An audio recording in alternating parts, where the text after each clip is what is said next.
왕이신 나의 하나님이여, 내가 주를 높이고 영원히 주의 이름을 송축하리이다.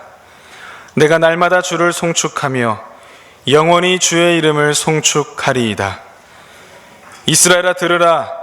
우리 하나님 여호와는 오직 유일한 여호와이시니 너는 마음을 다하고 뜻을 다하고 힘을 다하여 내 하나님 여호와를 사랑하라. 아멘.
오늘 아침 우리에게 주실 하나님 말씀 사도행전 15장 36절부터 41절까지 있는 말씀입니다. 오늘 우리 성경 읽기 일과 맨 첫 서두에 있는 부분입니다. 사도행전 15장 36절부터입니다. 이는 살아계신 하나님의 말씀입니다. 이제 우리 함께 살아계신 주님의 말씀을 받들어 읽겠습니다. 며칠 후에 바울이 바나바더러 말하되 우리가 주의 말씀을 전한 각성으로 다시 가서 형제들이 어떠한가 방문하자 하고 바나바는 마가라 하는 요한도 데리고 가고자 하나 바울은 밤빌리아에서 자기들을 떠나 함께 일하러 가지 아니한 자를 데리고 가는 것이 옳지 않다 하여 서로 심히 다투고 피차 갈랐으니 바나바는 마가를 데리고 배 타고 구브로로 가고 바울은 실라를 택한 후에 형제들에게 주의 은혜의 부탁함을 받고 떠나 수리아와 길리기아로 다니며 교회들을 견고하게 하니라. 아멘. 26회 사역박람회 방향은 원팀으로 강화 만사성입니다. 원팀으로 라고 정한 것은 아름다운 동행을 위한 우리의 소망을 담은 말입니다. 우리는 하나님을 아버지로 모시는 한 가족이기 때문에 하나님의 일도 부름받은 우리가 함께 이루어 갔으면 좋겠다라는 생각에서 원팀으로 살았으면 하는 바람을 우리가 정했습니다. 사실 우리가 그리스도인으로 이 땅에 사는 날 동안 우리는 사역을 떠나 살 수가 없습니다. 하나님께서는 하나님의 나라를 이루어 가실 때 부름받은 성도들의 사역을 통해서 일하시기 때문입니다. 그래서 사역은 우리의 운명입니다. 아무도 예외는 없습니다. 외면할 뿐이죠. 금년도 하나님께서는 우리에게 기대하시고 하나님의 선하신 일들을 준비하셨습니다. 그리고 우리를 사역의 현장으로 부르시고 우리를 통해 원하시는 바를 이루어 가시려 하십니다. 성도 여러분, 마음 크게 열고 우리의 운명과도 같은 이 사역에 여러분 동일한 마음으로 함께 했으면 좋겠습니다. 지난주에는 기독교 원조 원팀이었던 예수님과 제자 공동체에 대해서 우리가 살펴봤습니다. 우여곡절은 있었지만 주님의 은혜로 인해서 그 원팀이 가화만사성을 이루었습니다. 이 땅에 하나님의 나라를 이루어갈 견고한 토대를 놓았던 것입니다. 우리는 예수님의 제자 공동체를 보면서 어떻게 원팀으로 가화만사성을 이루어 갈 수 있을까에 대한 몇 가지 방법을 우리가 배웠습니다. 4가지를 말씀드렸는데 여러분 기억하시죠? 우리 사역팀의 팀원은 모두 다 하나님께서 하나님을 위해 교회를 위해 보내준 하나님의 사람이라고 하는 것에 대한 분명한 인식을 해야 합니다. 여러분 생각해 보세요. 예수님이 그러셨잖아요. 하나님이 보내주지 않은 사람은 내게 올 수 없다. 내게 온 사람 나는 하나도 놓치지 않겠다고 하셨어요. 하나님께서 보내주셨으니 그 사람이 얼마나 귀해요. 나하고 혹 생각은 달라도 하나님이 뜻이 계셔서 보내주신 사람이니 우리는 그를 따뜻한 마음으로 영접하고 존중하는 마음으로 함께 사역을 이루어가야 합니다. 이게 굉장히 중요합니다. 두 번째는 하나님이 보내주셨기 때문에 그를 위하여 많은 기도를 해야 합니다. 우리가 한 뜻되어 하나님의 뜻을 세워가기 위해서입니다. 셋째는 사람이 모이다 보니 여러 가지 이런저런 문제들이 생깁니다. 너의 문제도 아니고 나의 문제도 아니고 잘해보자는 의지 때문에 생겨나는 일입니다. 그래서 우리는 서로 좋은 팀워크를 이루어 살아가기 위해서 관계를 만들어가는 능력을 개발해야 합니다. 그걸 위해서 가장 중요한 것은 하나님이 내게 보내준 사람이라는 사실을 알고 무조건 환대해야 합니다. 그리고 네 번째는 기꺼이 잔을 마시려는 헌신이 있어야 합니다. 그게 단잔이든 쓴 잔이든 하나님께서 뜻가운데 우리 안에 펼쳐가시는 그 일들에 대해서 내게 주어진 짐을 기꺼이 지고자 하는 그 거룩한 마음이 있을 때 하나님은 우리를 통해 하나님의 아름다운 일들을 만들어 가실 것입니다. 우리가 교회 안에서 사역을 하며 이렇게 함께 모여 이루어갈 때 우리는 세상에서 경험하지 못한 새로운 행복을 맛보게 되실 것입니다. 금년 한 해가 그런 한 해가 될 것으로 확신합니다. 오늘 우리가 성경을 읽었는데 오늘 이 성경 말씀은 초대교회 때 있었던 원팀 사역의 한 사례입니다. 이 원팀의 주인공들이 바울과 바나바입니다. 이분들이 사역했던 사역 현장을 보면서 우리는 어떻게 주님의 일들을 이루어가야 할지 우리가 함께 생각해 보았으면 좋겠습니다. 바울과 바나바는 기독교회 공식적으로 파송된 최초 선교사입니다. 그런데 이 두 사람은 원팀이 될 수 없었던 사람들입니다. 왜냐하면 서로 모르는 사람들이었거든요. 배움도 다르고 살아오는 환경도 달라요. 그리고 기질이 너무 달라요. 도저히 함께 원팀이 될 수 없던 사람인데 하나님께서 이들을 원팀으로 묶으신 것입니다. 그들이 원팀이 된 경위는 이렇습니다. 여러분들께서 아시다시피 바울은 그리스도인 되기 전에 기독교에 대해서 굉장히 적대적인 사람이었습니다. 유대의 젊은 율법학자였습니다. 주께서 그를 은혜로 부르셔서 그를 그리스도인 되게 했습니다. 그런데 그리스도인이 되던 날 또 그는 예수님을 믿는 사람들이 유대인의 핍박을 피해 이런저런 도시로 피해 도망갔는데 피신해 있던 사람들을 잡으러 가던 중에 주님을 만나게 되었던 것입니다. 이처럼 당시 바울은 유대교의 폐기 있고 충성된 차세대 지도자였습니다. 그의 성격은 매우 직선적이었고 거침이 없었고 한번 마음먹은 것은 반드시 이루어내고야만은 의지의 사람이었습니다. 이런 사람이 유대교에서 기독교로 개종했으니 유대교에서는 난리가 났습니다. 여러분은 어제 읽었던 본문의 내용 보면 유대인들이 바울을 죽이려고 했다고 했습니다. 아마 유대교로서는 엄청난 손실이었기 때문이었을 거예요. 이렇게 개종을 하여 그리스도인이 되었지만 기독교 공동체에서는 그 사람의 변신을 믿으려 하지를 않았습니다. 그래서 아무도 그를 가까이 하지 않았고 그를 꺼렸습니다.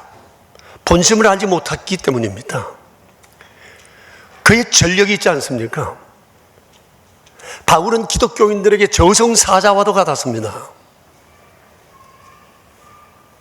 어떻게든지 간에 이 사람을 피하면서 살아왔는데 이 사람이 기독교 공동체로 들어오려고 한 거예요. 그런데 얼마나 무서웠겠어요.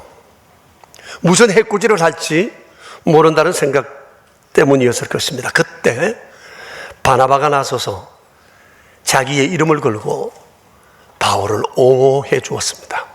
바나바는 예루살em 교회의 지도자였고 바울보다는 좀 연장자였습니다. 그래 점잖고 마음이 따뜻했고 인정이 많고 희생하는 마음이 매우 컸던 사람이었어요.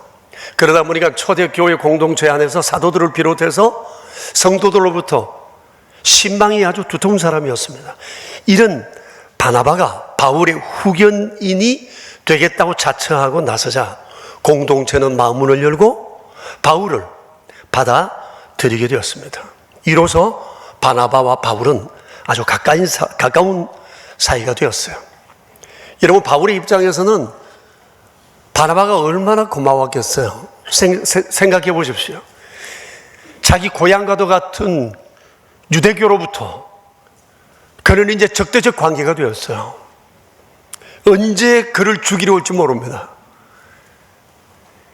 기독교로 개종을 했는데 기독교에서는 받아주지를 않습니다. 양쪽 다 바울에 대해서 좋지 않은 생각을 가집니다. 자칫하면 공중에 그냥 붕 떠버리는 이런 상황이 생길 수 있어요. 근데 바나바가 그 사람을 끌어안은 겁니다. 얼마나 고마운 사람인지 모릅니다. 쉽지 않은 일이었을 거예요. 그리고 얼마쯤 뒤에 예루살렘 교회에 강한 핍박이 몰아닥치게 되면서 바울과 바나바는 안디옥이라고 하는 곳으로 피신하게 됐습니다. 단순히 피신하지 않고 그곳에 가서 그들은 복음을 전하고 말씀을 가르치기를 1년 그러는 가운데 그곳에 안디옥 교회가 세워졌습니다. 엄청난 부흥을 하면서 소아시아 세계 가운데 안디옥 교회는 예루살렘 다음가는 영향력을 미치게 되었습니다.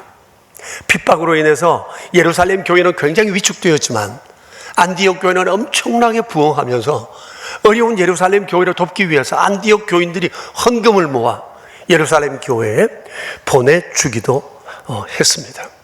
이 안디옥 교회의 중심 되시는 분들이 4사람이 있었는데 그 중에 2사람이 바울과 바나바였습니다. 그렇게 교회가 한참 성장되어 가고 있을 때 하나님께서 이 2사람을 원팀으로 하는 선교를 명령하셨던 것입니다. 그래서 2사람은 안디옥 교회의 파송을 받아서 전도 여행에 나섰습니다. 이것이 우리가 잘 아는 제1차 전도 여행입니다. 좀 전에 말씀드린 것처럼 기질이 2사람이 너무 달라서 원팀으로 사역하는 것이 만만치 않습니다. 어려웠을 거예요. 그런데 하나님께서는 이미 여러 상황들을 통해 2사람을 하나로 짜매 주신 겁니다. 그리고 한 목적을 따라 살아가게 했어요. 이렇게 기질이 다른 2사람이 만나 3년 동안 사역하면서 한 번도 충돌이 없었습니다. 1차 전도 여행은 아주 성공적으로 마치게 되었습니다. 이렇게 그들은 가는 곳마다 주님을 전했고 수많은 사람들이 주님께 돌아오고 가는 곳마다 교회가 세워졌습니다. 드디어 기독교의 세계화가 이루어지는 순간이었습니다. 이렇게 1차 전도 여행에서 돌아와 얼마쯤 지나 이분들이 다시 제2차 선교 여행을 계획하게 되었습니다. 그 상황이 오늘 본문의 내용입니다. 자, 근데 이번에는 이 원팀에 예기치 않는 문제가 발생하게 된 겁니다. 마가라는 사람이 원팀에 합류하는 문제로 인해서 바울과 바나바 사이에 아주 강하게 틀어지는 이런 문제가 생기게 된 겁니다. 여러분, 마가는 바나바의 생질입니다. 바나바의 누이의 아들입니다. 바나바에겐 조카였던 셈입니다. 그런데 이 마가의 어머니는 초대교회 큰 기둥과도 같은 사람이었어요. 이 마가의 가정은 기독교 태동에 큰 역할을 했었습니다. 여러분, 마가의 다락방 아시죠? 이곳이 바로 마가 어머니의 소유였습니다. 마가는 그곳에서 태어났고 자랐습니다. 마가의 다락방은 기독교 역사에 아주 유서 깊은 곳입니다. 예수님께서 십자가 지시기 마지막 전날 밤에 성찬식을 행한 곳이 바로 그곳입니다. 예수님 성천하시고 난 다음에 120명의 성도들이 돌아와서 열흘 동안 기도하던 중에 오순절날 성령 충만 받았던 곳이 바로 그곳입니다. 예루살렘 교회가 처음 태동되었던 곳이 바로 그곳입니다. 당시 마가의 집안은 굉장히 부유했던 것 같습니다. 지금도 여러분 성지순례 가시면, 예루살렘 성지순례 가시면 그곳에 2000년 전 이 마가 다락방이 지금도 그대로 있습니다. 단단한 석조 건물입니다. 많은 사람들이 그곳을 관광하면서 굉장히 마음에 큰 감동을 받습니다. 마가의 어머니는 예수님께서 이 땅에 사역하시는 동안 지근거리에서 주님의 모든 피로를 채워주었던 사람입니다. 주님의 여제자였습니다. 그리고 초대교회가 생겨날 때 이 집을 중심으로 초대교회가 태동되었던 겁니다. 그리고 이 어머니의 신앙의 영향으로 마가는 후에 마가복음이라고 하는 성경을 저술하게 되었습니다. 그리고 그의 외삼촌이 바나바입니다. 생각해 보세요.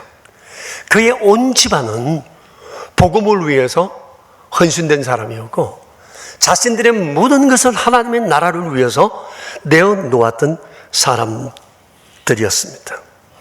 그런데 오늘 성경에 의하면 이 마가로 인해서 바울과 바나바 원팀에 심각한 문제가 생겼던 겁니다.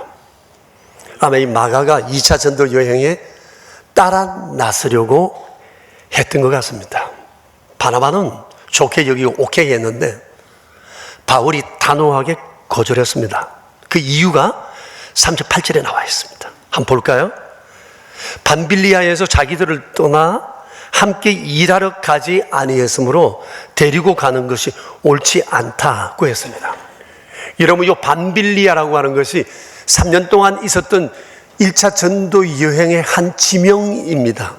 그런데 당시 이 마가는 1차 전도 여행을 떠나는 바울과 바나바와 함께 동행했던 것 같아요.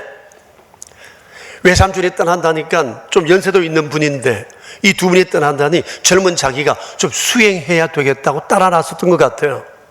기특하죠. 젊은 사람이 이리저리 할 것도 많고 놀고 싶을 텐데 어려움이 뻔히 야기되는 이 선교 여행에 같이 동참한다는 것 쉽지 않았거든요.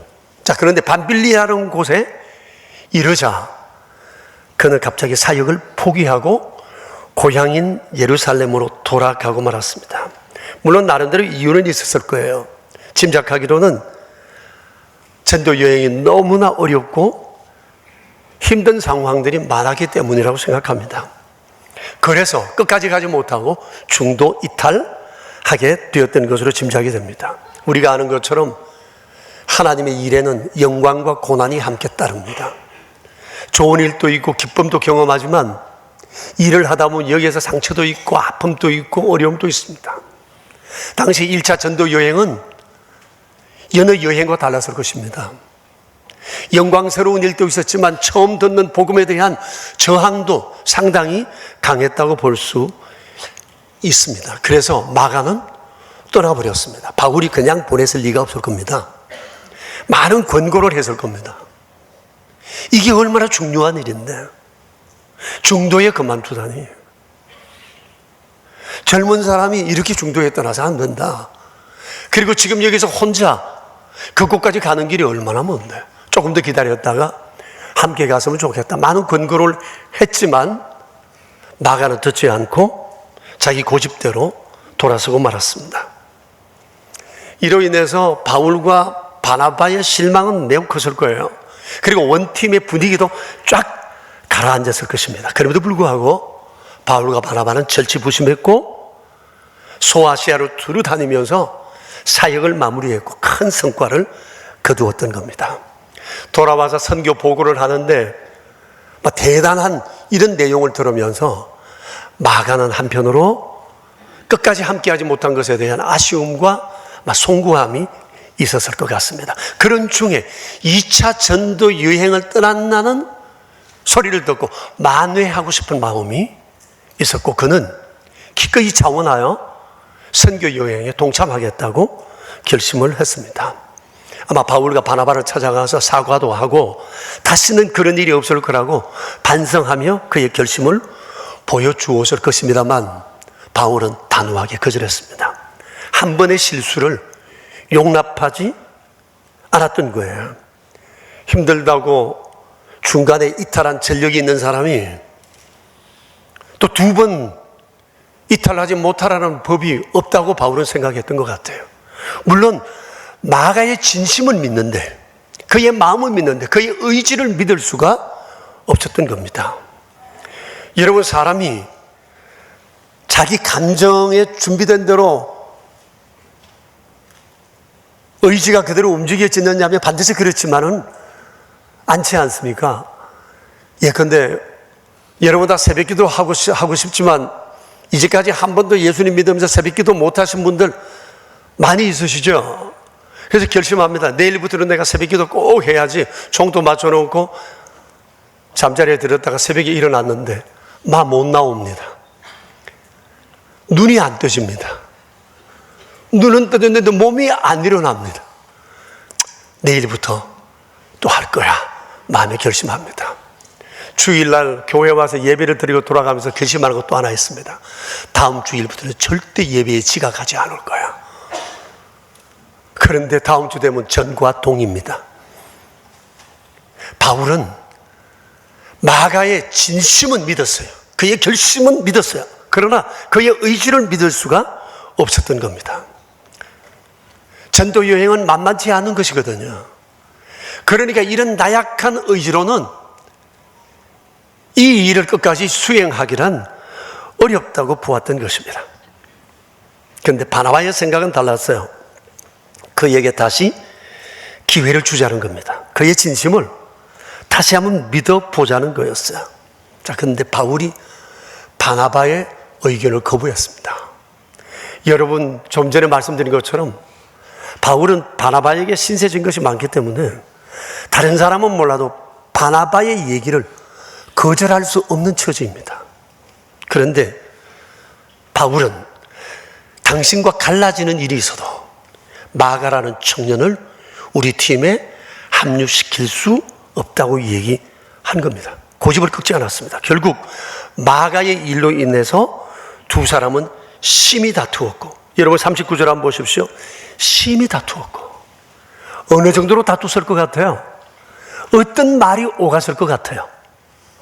심히 다투었고 두 사람은 결국 갈라서고 말았습니다. 바울은 실라를 데리고 다른 곳으로 떠나고, 그리고 바나바는 마가를 데리고 구브로로 갔다고 했습니다. 두 팀이, 한 팀이 두 팀이 된 겁니다. 두 팀이 되었으니까 좋네, 그럴지 모르지만 여러분, 그들의 다툼과 갈랐음이 자칫했으면 잘 나가는 기독교 선교에 찬물을 끼얹을 뻔했고 선교의 치명적 위기를 불러올 수가 있었습니다.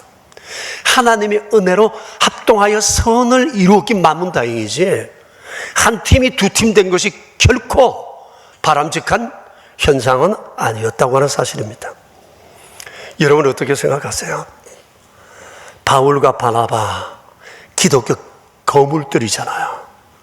그 당시 최고 지도자들이잖아요. 믿음도 굉장히 성숙했던 사람들이잖아요. 그런데 이 사람들이 심한 다툼이 있었다는 겁니다. 어떻게 생각하세요? 그뿐만 아니라 다투다가 나중에는 서로 등 돌리고 말았다는 이 얘기, 여러분 어떻게 생각하세요? 만일 나라면 그때 어떤 판단을 했을 것 같아요? 누구의 생각이 옳고 틀렸습니까? 그러나 여러분, 이것은 옳고 그름의 문제가 아니고 의견의 차이입니다. 바울의 생각도 옳고 바나바의 생각도 옳습니다. 두 분 다 하나님을 위하고 교회를 위한 마음은 하나예요. 그런데 이 일을 처리하는 방법이 서로 달랐던 것입니다. 바울은 공과사를 분명히 해야 된다. 하나님의 일에 있어서는 사적인 인정에 이끌려서는 안 된다는 생각을 했고, 바나바는 실수한 사람에게 다시 한번 기회를 주자는 온정주의자였습니다. 그러니 생각해 보세요. 누가 옳고 누가 틀렸습니까? 다 옳아요. 틀린 사람 없어요.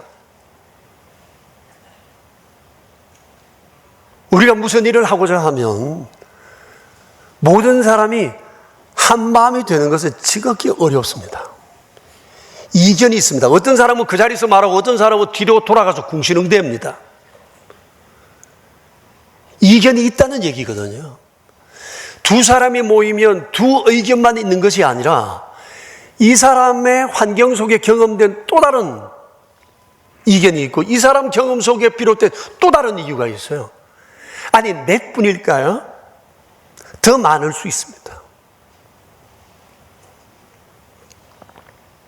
열이 모이면 거기에 따르는 이견이 있고, 백이 모이면 백이 따르는 거기에 따르는 이견들이 있을 수밖에 없어요. 그런데 우리는 흔히 나하고 뜻을 같이 하지 않으면 틀렸다고 생각해요. 심지어 적이라고 생각합니다. 그리고 미워하고 등을 돌리는 경우들이 많습니다. 이거 우리가 조심해야 합니다. 하나님의 일을 거르칠 수 있기 때문에 그렇습니다. 당시 바울과 바나바는 자기 생각이 절대로 옳다는 생각을 가지고 있었어요. 그래서 지지 않았어요. 심하게 다툼을 했고 결국은 돌아서고 말았던 겁니다. 참 아쉬움이 많은 결정이었다, 그렇게 생각합니다. 하나님의 긍휼하심이 아니었으면 기독교의 부흥이, 기독교의 세계화가 거기서 어쩌면 잠정적으로 중단되었을 가능성도 많습니다. 선교학자들이나 성경학자들은 이것을 긍정적으로 풀며 얘기하는 사람들이 있지만 갈라지지 않고도 얼마든지 더 잘할 수 있는 길은 더 많았을 가능성이 있지 않았겠어요? 이것은 그 두 사람 사이에 큰 오점이 아닐 수가 없었습니다.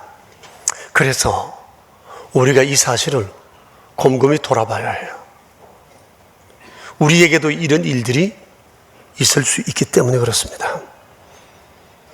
우리가 사역을 하거나 삶을 살아갈 때 이런 이견이 생겼을 때, 이것으로 인해서 충돌해야 하는 일이 있을 때 우리가 이 일을 어떻게 해야 할까요? 여러분, 사람 사는 세상에 이견이 없을 수가 없어요. 좋은 의도를 가지고도 충돌할 수 있다고 하는 사실입니다. 가정에서도 그렇고 일터에서도 그렇고 교회 안에서도 그래요. 친구 사이에도 그렇고요. 동네에서도 이런 일들은 왕왕 일어나게 됩니다. 사람은 나름대로의 자기 방식이 있고 여기에 대한 자기 의견이 있기 때문에 그렇습니다. 지금 우리 사회를 보십시오. 왜 이렇게 충돌합니까? 왜 이렇게 혼란합니까? 이 혼란이 어디까지 갈 것 같습니까? 이견을 조종하는 사람이 하나도 없습니다. 두 패로 쫙 나누어져 있습니다. 너와 나, 이것과 저것, 좌와 우, 흑과 백. 지금 이 대한민국에는 정글의 논리만 존재합니다. 너를 죽여야 내가 산다는 생각입니다. 너가 있고는 내가 하고자 하는 일들은 결코 할 수 없다는 생각 때문에 죽기 살기로 싸웁니다. 어디까지 갈 것 같습니까? 그 결과는 어찌 될 것 같습니까? 이분법적 사고가 이 땅 가운데 아주 팽배해져 있습니다. 공부를 많이 한 사람도, 똑똑한 사람도, 어른들도 되게 그렇습니다. 이것이 지금 우리 사회의 모습입니다. 그래서 가슴이 아픕니다. 어떻게 이 문제를 해결해야 될지 나름대로 방법은 아는데 감정이, 의지가 그렇게 따라주지 않습니다. 진리 안에 있는 교회는 어때요? 교인들은 어때요? 바울과 바나바를 보세요. 우리는 어떻게 살아왔나요? 지난 세월 동안 우리가 살아가면서 얼마든지 우리는 새로운 이견 앞에 설 수 있을 텐데 그때 우리 어떻게 해야죠? 반드시 이 문제를 해결하지 않고는 하고자 하는 그 아름다운 결과를 기대하기란 어렵습니다. 어차피 우리가 만남 속에 살아가다 보면 의견 때문에 서로 부딪힐 수밖에 없습니다. 이때 우리는 어떻게 해야 할까요? 이 말씀을 보던 중에 제가 20년 전에 TV를 보다가 기획 취재 프로그램이 하나 생각이 났어요. 혹시 여러분들에게도 말씀드렸는지 모르겠는데 대만에 있는 라이트온 전자 주식 회사에 관한 것입니다. 그때서는 이 기획 프로를 보고 큰 감동을 받았습니다. 20년 전쯤입니다. 당시 이 회사는 세워진 지 한 25년쯤 됐고요. 그러면서도 꾸준히 성장하고 있었어요. 매우 독특한 것은 세 사람이 동업을 했는데 여전히 동일 지분으로 회사를 공동 운영하고 있었다고 하는 사실입니다. 희한한 것은 사장실은 3개인데 비서실은 하나밖에 없습니다. 비서에게 질문했어요. 취재팀이. 힘들지 않느냐. 세 분 사장님이 성품들이 너무 좋은 것 같다. 많이 닮으셨나 봐요. 절대 아니랍니다. 그런데도 어떻게 이 시스템으로 25년을 지내올 수 있었을까?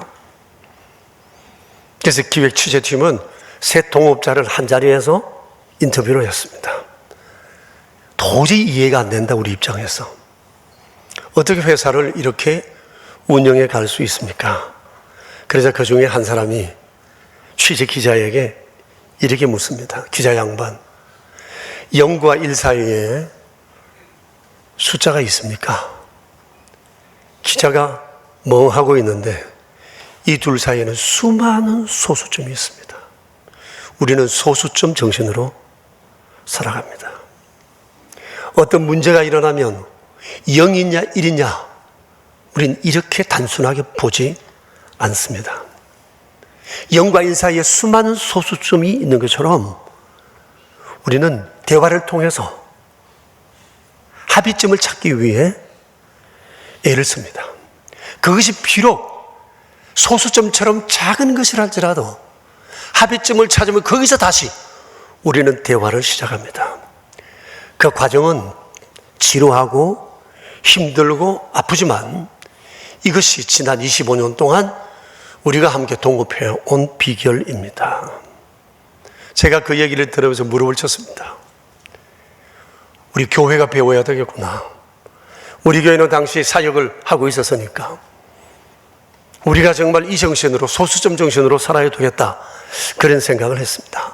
지금 이 기업이 어떤 상황에 있는지는 모르지만 문제를 풀어가는 이 태도를 우리가 배워야 한다는 생각이 듭니다. 여러분 솔직히 지금까지 내가 삶의 문제를 대하는 태도를 한번 돌아보세요. 나는 사람들과의 관계 속에 어떻게 그 문제를 풀어왔습니까? 돌아보며 반성하지 않는 사람에게는 미래가 없습니다. 더 나은 미래를 기대한다면 우리는 지난 날을 돌아봐야 합니다. 나의 삶의 태도에 대해서, 일에 대한 태도, 사람을 대한 태도, 함께 일을 이루어가는 이 공동체에 대한 이 태도를 돌아보아야 합니다.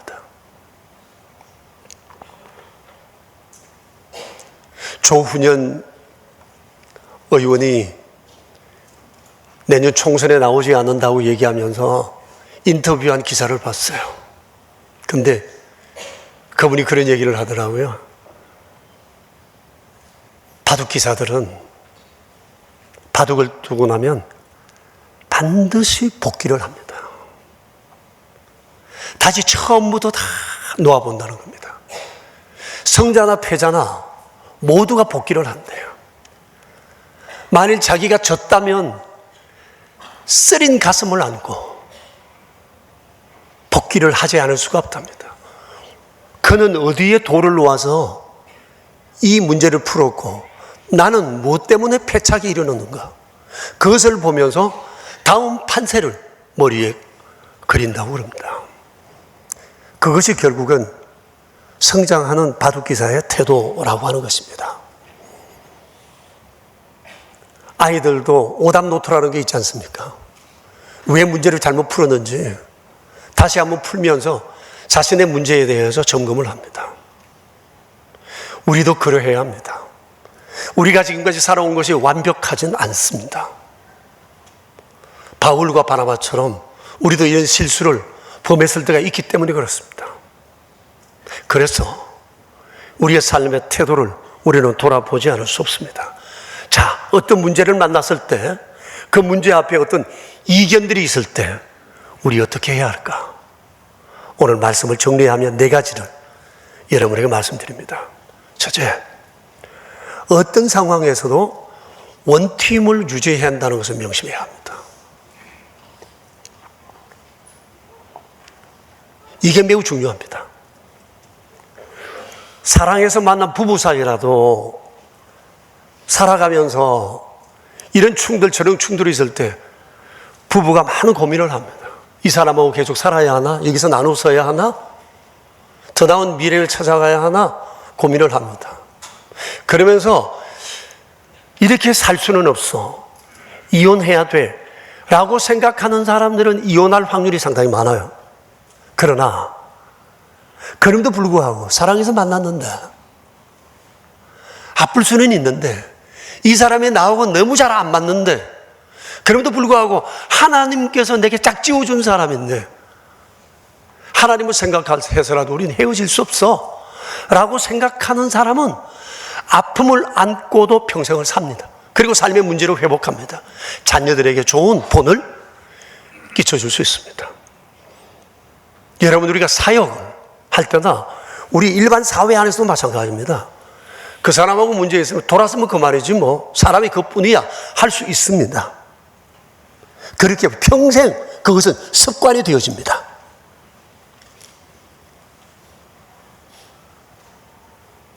그렇기 때문에 한번 원팀이 되었으면 평생 이 원팀으로 간다. 이 원칙을, 내 삶의 원칙을 정하는 것은 매우 중요합니다. 헤어지는 것이 능사가 아닙니다. 등지는 것이 능사가 아닙니다. 그건 쉬운 문제예요. 함께 가는 게 어렵지. 그래서 원팀을 유지한다는 대원칙, 이것을 가지고 모든 공동체를 이루어가야 합니다. 만남을.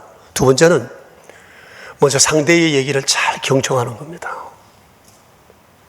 잘 듣는 겁니다. 듣다 보면 나의 문제가 보입니다. 그 사람의 상황을 이해하게 됩니다. 세 번째는 나만 옳다는 자기 절대주의를 내려놔야 합니다. 순수주의, 이게 문제입니다. 정말 우리가 순수한가요? 우리의 생각이 정말 옳은가요? 항상 나의 결정이 틀림이 없는가요? 저도 결정을 하고 난 다음에 후회한 날이 너무너무 많아요. 다시 한다면 그렇게는 안 할 거라는 생각이 들어요. 그런데 그 당시에는 나의 생각이 최선이었어요. 가장 옳다는 생각을 했거든요. 자식을 키우는 문제에 있어서도 이러면 된다고 생각했는데 아이들이 이제 다 자라서 저희 곁을 떠나는 마당에 너무너무 후회가 되는 일들이 너무 많아서 제가 제 안에 보는 데서 종종 웁니다. 아이 생각하면서. 그때 잘 해주지 못한 것 때문에 이렇게 했으면 더 잘할 수 있었는데 왜 그때 그 생각을 못했을까? 아이들 생각하면 눈물밖에 안 나요. 미안해서. 우리가 순수하다고요? 내 생각이 항상 옳다고요? 천만에요. 우린 더러운 생각이 많고 욕심도 많아요. 하나님을 생각하면서도 우리는 한편으로 치우쳐 생각할 때 많아요. 바울과 바나바처럼. 우린 순수하지 않아요.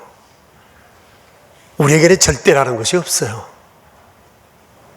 그러므로 자기 순수주의, 자기 절대주의, 이거 내려놓아야 합니다. 나는 옳지 않을 수 있다는 것. 이 생각 한 번만 해도 이렇게 심각한 문제는 생기지 않습니다. 그 나머지 하나, 소수점 정신을 발휘해야 합니다. 끊임없는 대화해야 합니다. 그리고 합의점을 찾아야 합니다. 그 속에서 더 나은 문제를 발견할 수 있어야 합니다. 금년 사역하는 중에 우리의 삶의 태도를 훈련하는 좋은 기회 되었으면 좋겠어요. 여러분, 교회 생활 잘하면 사회생활 문제 없습니다. 저는 그렇게 확신합니다. 역사 속에 있었던 지난 역사 속에 사회의 지도자들은 교회에서 배출된 경우가 굉장히 많습니다. 교회, 정말 다양한 사람, 다양한 문제, 다양한 사안 앞에서 그리스도의 사랑 안에서 우리가 얼마나 훈련하기 좋은 것이에요.